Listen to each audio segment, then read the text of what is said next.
يا اهلا بيكم في فيلمنا الجديد اللي بعنوان ذا كانترفيل كوست، واحد من الافلام الجديده والجامده. بوعدك بملخص يشدك من بدايته لحد اخره، ولو بتخاف من الرعب وقلقت من العنوان عاوز اطمنك لان الفيلم ده دمه خفيف ومش بيخوف ولا حاجه. عايزين نوصل الفيديو ده ل 10000 لايك، وما تنساش تصلي على النبي عليه افضل الصلاه والسلام في الكومنتات. مش هطول عليك في المقدمه ويلا بينا نشوف الفيلم الجامد ده بيقول ايه. بتبدا احداث فيلمنا وبنشوف مستر مونرو اللي ساكن في قصر كانترفيل القديم، وده قصر انجليزي اثري. بس المشكله ان القصر ده فيه روح بتطلع كل يوم تخوفه وتطلب منه يسيب القصر، ودي طبعا حاجه مرعبه، وعلشان كده اضطر مستر مونرو في النهايه يسيب المكان. بننتقل بالاحداث بعد كده لاسره امريكيه بتدور على مكان جديد تسكن فيه، ويا ريت لو يكون قصر او مكان اثري لانهم بيحبوا الفخامه والحاجات التاريخيه. قررت الاسره دي تسكن في قصر كانترفيل رغم كل الاشاعات اللي بتدور حواليه عن روح الامير اللي كان عايش زمان في القصر ولسه بتظهر لحد دلوقتي لاي حد بيسكن هناك. بنتعرف على الاسره اللي بتتكون من مستر هايرام وزوجته وبنتهم الكبيره فيرجينيا واخواتها الصغيرين كنت ولويس. وصل مستر هايرام للقصر وقدم نفسه للخدامه واللي بنعرف ان اسمها امينوي. رحبت بيهم امينوي وشفنا بعدها كنت ولويس وهم عمالين يهزروا في حوار ظهور روح الامير واخدين الموضوع بضحك. مستر هايرام ومراته كانوا مبهورين بالقصر وفضلوا يفكروا في الديكور اللي ممكن يعملوه جواه، لكن فيرجينيا بدأت تتفرج على اللوحات اللي فيها صور الامير اللي المفروض ان روحه بتطلع جوه القصر. والغريب انها لما قربت من اللوحات دي سمعت صوت بينادي عليها. امينوي بدأت تقول لهم ان مستر مونرو اخر واحد كان عايش في القصر قبلهم موجود دلوقتي في المصحة بسبب ظهور شبح الامير اللي بنعرف ان اسمه سايمون. وامينوي كمان قالت لهم ان كل الناس اللي سكنت في القصر اخر 300 سنة روح سايمون اجبرتهم يهربوا. فيرجينيا ما كانتش مبسوطة قوي من المكان، لكن مامتها قالت لها خلاص ده بقى بيتنا الجديد ولازم تتعودي عليه.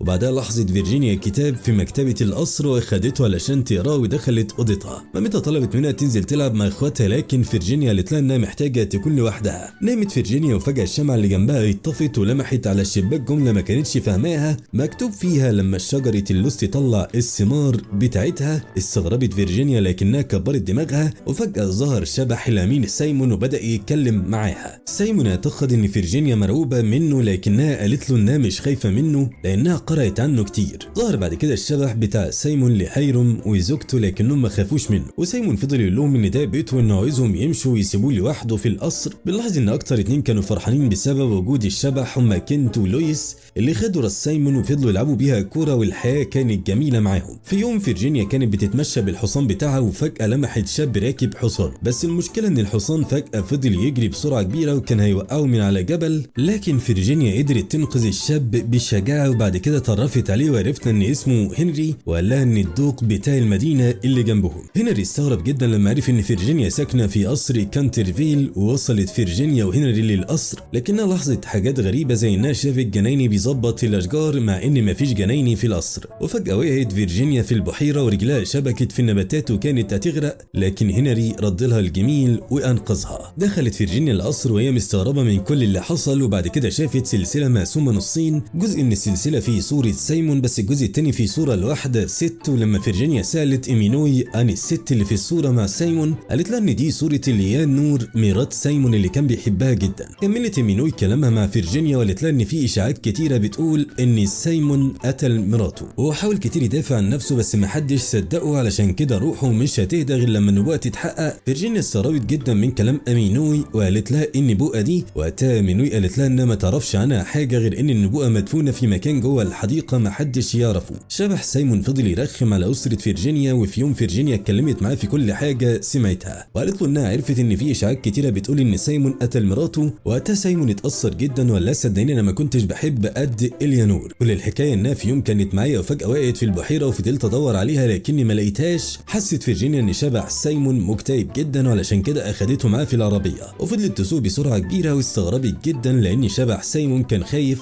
وساعتها قالت له يا عم انت ميت اصلا، خايف من ايه؟ بدا شبح سايمون يتكلم معاه وقال لها صدقيني انا زهقت من وجودي في القصر ده، الموضوع بقى عامل زي اللعنه اللي مش بتفارقني ابدا. وفجاه ظهر غراب فيرجينيا شافته قبل كده، علشان كده سالت شبح سايمون عن الغراب ده وحكت له كمان عن الكلام اللي شافته على الشباك والجمله اللي بتقول لما شجره اللوز ثمارها تطلع. بس المشكله ان شبح سايمون قال لها انهم لازم يغيروا الموضوع وطلب منها ما تتكلمش معاه في الحوار ده تاني. في يوم الدنيا كانت بتمطر وفجاه ظهر شبح سايمون سايمون وهو ماسك سيف، ولما فيرجينيا شافته خافت لكنها قالت له انا مش خايفه منك ولا حاجه، ومسكت جذع الشجره وقالت له يلا نتبارز مع بعض. وقتها سايمون قال لها خلي بالك انا كنت شبح زمان وكنت بهزم اي فارس يبارزني، لكن فيرجينيا قالت له عادي انا واثقه اني هازمك. شبح سايمون فضل يهزر معاه وقال لها حبيبك هنري هيتبسط جدا لما يعرف ان حبيبته شجاعه، لكن فيرجينيا قالت له هنري ده مش حبيبي ولا حاجه، انا لسه يا دوب شايفاه من كام يوم. بدا سايمون وفيرجينيا يتبارزوا مع بعض، لكن الموضوع كله كان هزار. ولاحظنا شجره في الحديقه عليها قلب جواه اول حرف من اسم سايمون واول حرف من اسم مراته. فجاه ظهرت مامة فيرجينيا ونادت عليها وطلبت منها تدخل القصر بسرعه لان عندهم ضيوف. فعلا دخلت فيرجينيا القصر ولقيت مامتها بتتكلم مع القسيس بتاع المدينه واللي بنعرف ان اسمه تشازبول. القسيس كان معاه مراته اللي فضلت تتكلم مع فيرجينيا واسرتها حوالين الاشباح اللي بتظهر في القصر. واستنتجنا وقتها ان اسره فيرجينيا خايفين عليها لانهم حاسين ان العمليه لسعت منها وبتتعامل كل يوم مع شبح سايمون، وعلشان كده القسيس ومراته جايين يطلعوا الشبح من القصر.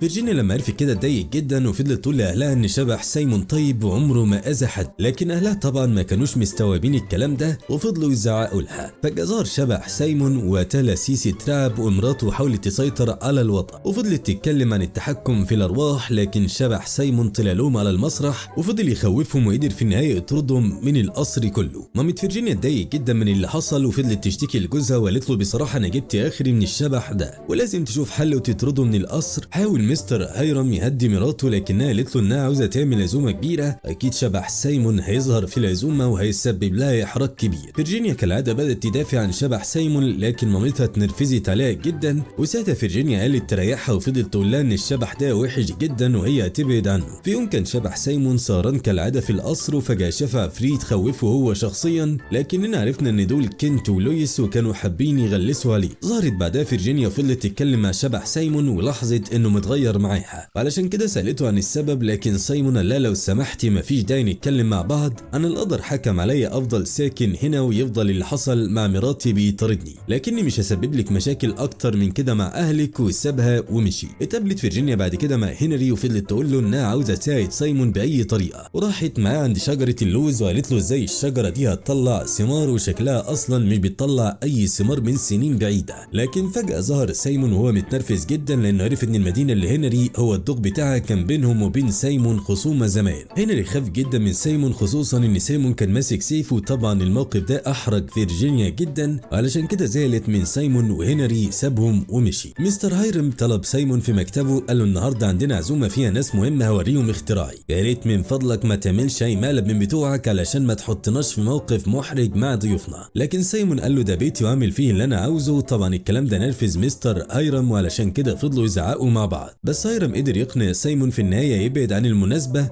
وقال له صدقني عندي اختراع هيفيد البشريه كلها محتاج اقدمه لضيوفي وعاوزك لو سمحت تبعد عن المكان. وصل الضيوف فعلا، وفي الوقت ده فيرجينيا كانت متوتره جدا ومش عارفه ازاي تتعامل مع الناس الاغنياء اللي باباها عازمهم. وصل بعدها هنري للمكان واتكلم مع فيرجينيا وطمنها وقال لها تعالي معايا وانا هساعدك تتعاملي مع الناس دي من غير مشاكل. كل حاجه كانت هاديه والامور تمام، وبدا هايرم يتكلم مع ضيوفه وطلب منهم يركزوا علشان يشوفوا الاختراع بتاعه، وبعدها قال لهم من فضلكم اطفوا الشموع. وبعد ما المعازيم عملوا كده هايرم رفع سكينه الكهرباء وقتها كل قاعه نورت باللمض اللي هايرم اخترعها، ودي حاجه خلت المعازيم مبهورين. وفجاه اللمض كلها اتطفت واشتغلت موسيقى غريبه في المكان، وساعتها مستر هايرم ومراته خافوا جدا لكنهم اعتقدوا ان ده مقلب عيالهم هم اللي عاملينه. بس فجاه ظهر شبح سايمون وبدا يضايق كل المعازيم وكمان كسر كل اللمض اللي موجوده في القاعه. ما اكتفاش شبح سايمون باللي عمله لكنه كمان ولع النار في القاعه، ودي حاجه خلت كل المعازيم يترعبوا وكلهم جريوا من المكان بسرعه. فيرجينيا حاولت تهرب بسرعه من المكان لكنها لاحظت هنري اللي وقعت عليه نجفه تقيله جدا. اتحركت فيرجينيا علشان تنقذه لكن هنري طلب منها تهرب، بس فيرجينيا كانت شجاعه وصممت تنقذه. في الوقت ده ظهر سايمون وقدر يستخدم قوته السحريه ورفع النجفه من على ظهر هنري، وساعتها فيرجينيا قدرت تنقذه. اتجمعت اسره فيرجينيا في بيت القسيس وفضلت زوجة القسيس تقول انها السبب في ان الشبح ما خلصش عليهم كلهم. بعد كده مستر هايرم اتكلم معاها وقال لها لازم نتخلص من شبح سايمون باي طريقه، وساعتها مرات القسيس قالت له ما تقلقش انا عندي خطه اجيب من الاخر. وشفنا معاها معدات عباره عن بندقيه كهربائيه قالت انها هتسلط بيها شعاع كهربائي يسيطر على سايمون وبعد كده تحبس روحه جوه ازازه معاها ومستحيل يفلت منها. فيرجينيا ما كانتش عاوزه الحل ده وكانت خايفه ان سايمون يتضر لانها رغم كل اللي حصل متعاطفه معاه وحاسه حاسه انه مظلوم بسبب الاشاعات اللي بتقول انه قتل مراته. بدات اسره مستر هايرام يدوروا على سايمون علشان يتخلصوا منه، لكنهم ما كانوش لاقيينه. واتكلمت فيرجينيا مع اخواتها الصبيان وطلبت منهم يساعدوها لانها مش عاوزه مرات القسيس تقضي على سايمون. بعد كده رجعت اسره مستر هايرام للقصر وبداوا يدوروا على سايمون، لكنهم ما كانوش لاقيينه. بس قدرت فيرجينيا توصل له ولقيته قاعد زعلان. سالته فيرجينيا ليه هو بيكره المدينه بتاعت هنري، ووقتها سايمون رجع بذكرياته وقال لها ان الدوق بتاع المدينه دي زمان سجنه، وقال لها ان المكان اللي هم قاعدين فيه دلوقتي كان الزنزانه بتاعته زمان. وفجاه فيرجينيا لمحت نفس الجمله اللي اتكتبت على الشباك واللي بتقول لما شجره اللوز تطلع في ثمارها. طبعا فيرجينيا استغربت جدا من الجمله وسالت سايمون عن معناها. وقتها سايمون مرضاش يجاوبها، بس فيرجينيا فضلت تزن عليه كتير، وساعتها قال لها ان الجمله دي لو اتحققت وقتها بقى حر، لاني بقالي 300 سنه ما نمتش حرفيا وعاوز اعرف ايه اللي حصل لإليانور حبيبتي. فيرجينيا فهمت كل حاجه، علشان كده طلبت من سايمون يجي معاها بسرعه قبل ما اسرتها يوصلوا، ووعدته انها تعمل كل اللي تقدر عليه علشان تحرره. اتحركوا فعلا، وفي الوقت ده اسره فيرجينيا وصلت للمكان وخافوا جدا على بنتهم لانهم شافوها ماشيه مع شبح سايمون. وصلت فيرجينيا عند بوابه القصر وفهمت من سايمون ان لازم حد بشري يكون ما ماتش قبل كده يسافر من خلال بوابه القصر للعالم التاني علشان يطلب من الرئيس بتاع سايمون في العالم ده انه يحرر سايمون ويخليه ميت في هدوء. اتحايل سايمون كتير على فيرجينيا علشان ما تعديش معاه من البوابه، لكنها قالت له مش انت اللي طلبت مني، انا اللي بقول لك اني اساعدك واعمل كل اللي هقدر عليه، لاني من ساعه ما شفتك حاسه انك مظلوم. عدت فيرجينيا من البوابه مع سايمون وانتقلت للعالم التاني علشان تحل له كل مشاكله. لاحظنا ان روح فيرجينيا هي اللي مشيت مع سايمون، وعلشان كده اهلها وصلوا بعد شويه وخافوا جدا لما شافوها نايمه على الارض ومش بتتنفس. وفي نفس الوقت ده فيرجينيا كانت مع سايمون في العالم التاني، وفجاه شافت الجنايني اللي لمحته قبل كده في القصر. لاحظت فيرجينيا ان سايمون عارف الجنايني، وعلشان كده اتكلمت مع الجنايني وقالت له انها جايه هنا علشان تتقابل مع الرئيس بتاع سايمون وتتوسط له علشان تنقذه. الجنايني استغرب جدا من كلام فيرجينيا ولا انت اكيد ما كملتيش الكتاب بتاعي للاخر، والا كنت هتعرفي النهايه المفروض تبقى ايه. وساعتها فيرجينيا استنتجت ان الجنايني ده هو الرئيس بتاع سايمون. بنرجع مره ثانيه لاسره فيرجينيا وهم مرعوبين عليها، ومرات الاسيس بتحاول تهديهم، وكمان هايرام بيحاول يطمنهم لكنهم كانوا قلقانين جدا عليها. طلبت فيرجينيا من الجنايني يرجع سايمون لمراته ويخليه يرتاح، وفعلا الجنايني وافق بدون اي مشكله. سايمون فرح جدا وشكر فيرجينيا على اللي عملته. فيرجينيا اتحركت علشان ترجع لاسرتها مره ثانيه، لكن الجنايني قال لها انت دلوقتي في حديقه الموت ومش هتعرفي ترجعي. وقتها فيرجينيا قالت له انا لسه عايشه اساسا، بس الجنايني قال لها اللي قدامي دلوقتي دي روحك مش جسمك. قربت فيرجينيا بروحها من البوابات وحاولت تعديها، لكن الجنايني قال لها ان روحها بس اللي ممكن تعدي البوابه، لكن جسمها هيفضل في مكانه. فعلا لما فيرجينيا بصت من البوابه شافت اسرتها وهم عمالين يعيطوا جنبها وهي ميته. قرب هنري من البوابه وفضل ينادي على فيرجينيا، لكن في الحقيقه هي كانت سامعاه وشايفاه، بس هو ولا سامعها ولا شايفها. الجنايني ادى ساعه رمليه لفيرجينيا وقال لها خلاص حياتك فاضل فيها دقايق وهتنتهي.